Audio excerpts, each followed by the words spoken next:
I'm expecting there's probably some higher volume work going on in most fighters training, because that's what you tend to get given to you by the camp that you're training in, the gym, wherever you are. The other thing we've got that balances up, there's something called the law of accommodation. So your body gets used to a background level of training. If you're used to doing lots of quite steady state runs all the time, that's what your gym's been doing. If you're out in Thailand, you're going to be doing quite a bit of that anyway. They expect you to be doing that. Your body becomes accustomed to it. And then what happens is it accommodates it, so that for you to improve, you need to sort of add a bit more or change things around a bit. And that's where the intensity becomes important. But there's nothing wrong if you've got like quite a background level of that going on all the time. Your body gets used to it and it doesn't become detrimental either. Fighters, welcome back to another episode of Heatrick Muay Thai Performance. So rather than you thinking about, oh, I'm doing all of this when I should be focusing more on perhaps more intensity, that background level becomes the background level and it almost cancels out in your body, but it still keeps that aspect of your fitness. But also the steady state stuff is also good for recovery. So that's another reason really why the Thais have got it in there, because it's really easy running when they go out. They're not pushing themselves very hard at all. It's almost like they go out, cover the distance and just get back in and clock in. That's all it is. It's just, I done it, tick. They were wanting to save as much for the in front of the coaches, really. Most of the Thai fighters, to be honest, they're almost like anyone you've worked with, in a career, wherever you work, they want to be seen to be working hard, but actually want to just get by doing as little as possible in front of the bosses, But the other thing is as well, when you're younger, your body isn't able to tolerate explosive work, that neuromuscular work. So you are pretty much an aerobic animal when you're younger, and your training looks like that as well. It's called long-term athletic development model. If you're looking to train children through to youths, through to teenagers and through into adults and elite performers as adults, the training emphasis shifts, and you can't train younger children explosively to the same extent as you would an adult. You just haven't got that capability yet. So naturally, you will find that your training and the way you worked when you were younger was much more aerobic.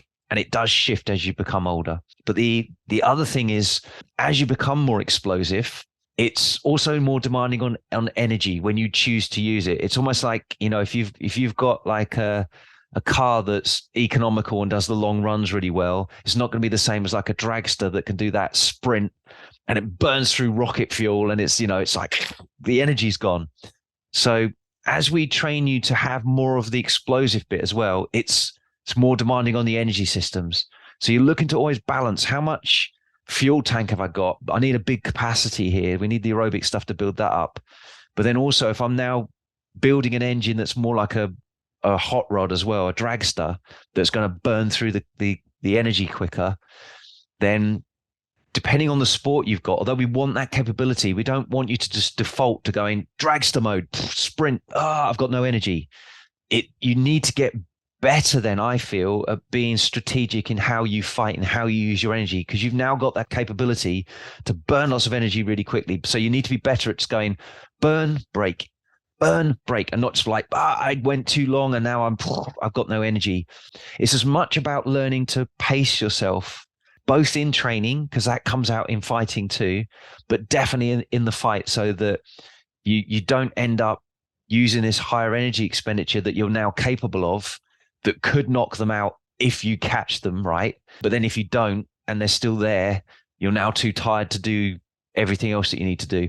I like fighters to think more about, we train your 100% in the gym to make you maximal effort, but then in a fight, you're probably only using about 80% of that. That way you're not burning yourself right out. But the fact that your 100% is so much higher than it was, your 80% is now equivalent of more than you had before. So it's like, just because you're training your 100% up, don't feel like you have to use your 100% in the fight. Just trust that now your 80% is still way, way higher than it was, and now you can keep that up all day. But if you keep going into the red zone all the time with what your new red zone is, you're probably going to dump all your fuel and you're done. So it's just being judicious, picking the right moment to go 100% when you know you've hurt them, and that you're going to finish them off. But yeah, not overdoing that. Thanks for listening. If you found this valuable, please like, subscribe, and share with someone else it could help too. Please give the podcast a review or comment below. We'd love to hear from you. As always, you can visit heatrick.com for more Muay Thai performance podcasts, videos, articles, and guides. Catch you next time.